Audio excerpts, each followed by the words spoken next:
Yun oh. Meron tayong ditong Kymco $150i. First impression lang kung ano yung makikita natin dito sa motor. Ayun, ang cute oh. Ang cute oh. Ayan, ikutan muna natin para makita nyo ng buho. $150. Ayan. Ito yung motor na parang cargo motor nila sa Taiwan. Ito na ano to. Ito maganda. Pwede siyang pillion ride, tapos pwede rin siyang sandalan. Yan. Tapos kapag may cargo ka naman, i-push mo lang to. Yan oh. Pwede ka na maglagay ng mga kung ano dyan. Mas malaki na yan. Kasi itong unahan niya, talagang, ayun oh, may nakasulat na floor max load cargo.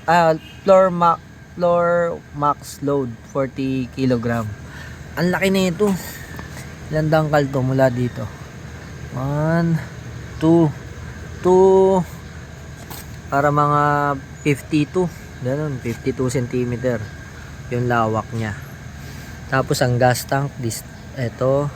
Tapos susian, nakakatuwa yung panel niya. Pagka open mo. Yun oh. Uy, hello. Diba? Tapos, start mo lang siya. Oh, ha? 55 km pa lang. Tapos meron siyang hazard. Ang cute ng hazard oh. Parang kilay. Tingnan nga natin. Ayun oh. Parang kilay oh. Cute. Ayan, yung hazard niya. Tapos meron siyang kill switch dito. Kill switch. Tapos pag in-off mo naman siya, teka, dito muna tayo. May passing light din siya. Ayan oh. Alakas na ilaw oh. Passing light, tapos high and low, tapos turn signals, then busina. Wow, ang cute. Mode, ba? May trip, yun. Oras. Ito dito ka mag-a-adjust, i-hold mo lang yan. Tapos pag pinatay mo tong panel, uy, ang cute oh. Oh, 'di ba? Ganda niya. Yan, tapos may ito pa pala. Yung compartment niya. 'Di ba? Talagang ito cargo bike talaga siya. Maganda to pang mga moto camping ganun. Kasi meron siyang nabibiling side panel para dito. Original accessories ng Kymco. Mga side panel, tapos dami kang pwedeng ilagay. Isipin mo may compartment pa rito. Yung mga importante mong ayaw mo mabasa, ganun. Pwede mo ilagay diyan. Tapos kapag may hangkas ka na, balik mo lang ulit 'yan. Tapos ito, pupush mo lang to. Push. Then, down. Ayan. Diba?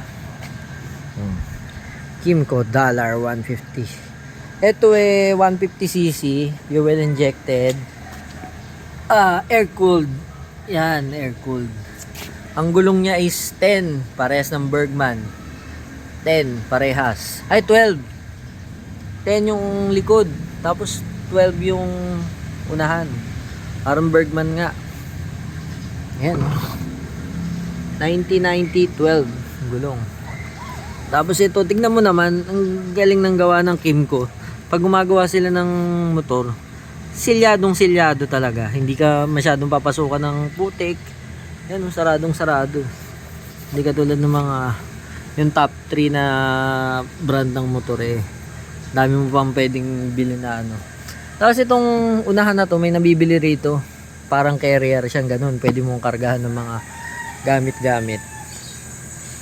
Mas mababa lang ang seat height niya. Pwede mo siyang ano, cute. Tignan natin yung taillight. On muna natin. On ulit. Yan oh. Cute talaga ng opening oh. Ayun oh, yung taillight oh. Parang bulb lang siya. Tapos signal light. Tignan natin signal light. Yun. Bulb lang parehas. Hindi pa naka-LED. Parang parehas to ng makina ng Super 8. Kasi ang Super 8, mga legendary na ng Kymco yan. Yan ang ano sa kanya. Kasi ito, tangke nito, alam ko nasa ano kung di ako nagkakamali, 10 liters, parang ganun.